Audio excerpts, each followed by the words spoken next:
Yeah, absolutely. So what would be your advice, like what to do during hard times? Because I think I heard about how you lost everything at one point. What would be your advice to get out of like hard times?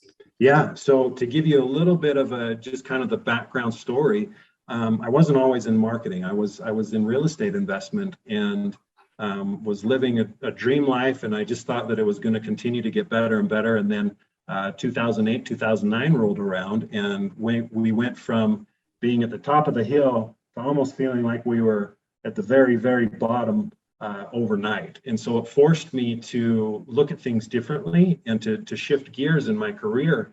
And that was a dark time in my life. But I think that, understanding that life goes on, and I was talking to a friend of mine just last week about this who had gone through some similar experiences, and we both had the same idea. He said, understanding that life goes on and you just keep on pushing forward. And that doesn't mean that things are going to happen overnight, but things always get better. And so if you believe that things are going to get better and then you put the effort behind it, that's where good things start to happen. And so if you're to break it down, I'd say believe that things are going to get better, have that optimism even when it's really, really hard, but then put that hustle behind the optimism, and you'll get to where you need to be. Yeah, awesome. So another thing I wanted to ask is there's so many big companies out there that are producing incredible marketing strategies like Coca-Cola, Nike, and so on and so forth. Have you been able to work with any of these like big companies on a project they wanted to work on?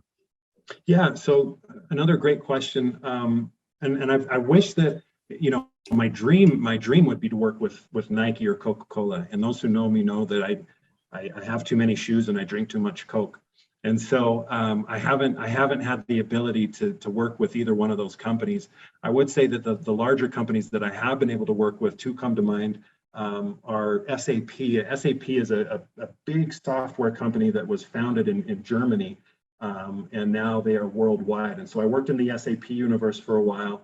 I remember going down and having meetings in these beautiful, beautiful high-rise buildings in San Francisco, which is where some of their headquarters were. And that was a lot of fun. And then, I've done projects for State Farm Insurance before. And, the Stratosphere down in Las Vegas was another large client of ours. And so I've had the opportunity to rub elbows with some really big companies. And it's fascinating because the marketing dollars that these companies have to use and to put into their marketing, it's mind-boggling. They have so much money, but they still struggle to put together campaigns that are going to be the best types of campaigns and move the needle and to drive the revenue. It's not as easy as they would like, but it's fascinating to watch these big companies and how they structure their campaigns.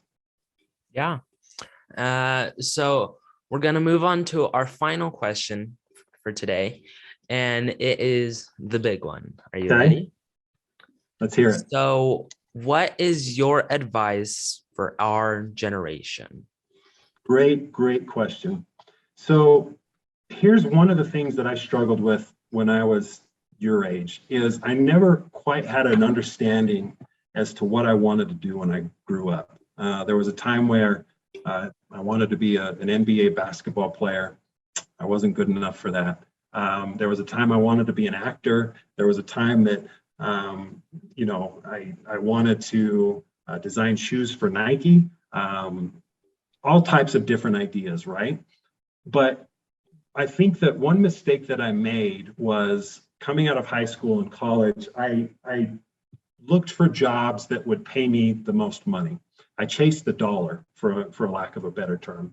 And so for anybody who is coming out of high school or college, I would say, don't try to chase the dollar.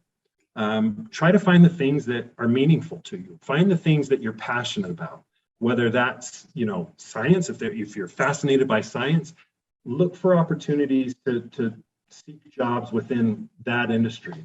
If you're interested in accounting, by all means, jump into that.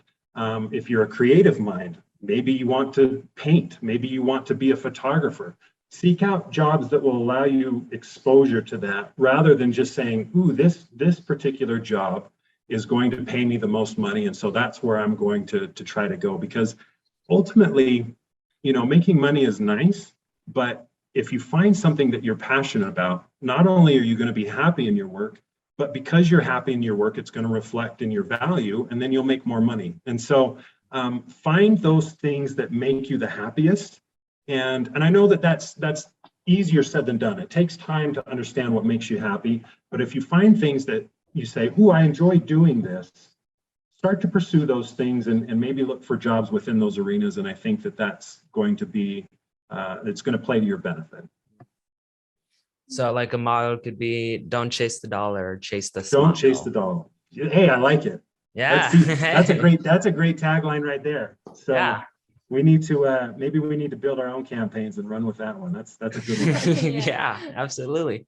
Well, we just want to thank you so much for taking the time with us. I feel like all of us and our viewers felt they got a lot of information that they could possibly find a career in marketing. So thank you so much for that.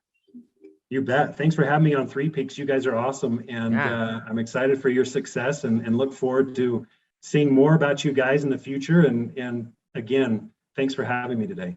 Yeah, absolutely. It's an absolute pleasure. That's all we have for you guys today. Thank you so much for tuning in for the Three Peaks podcast, and we'll see you guys next time.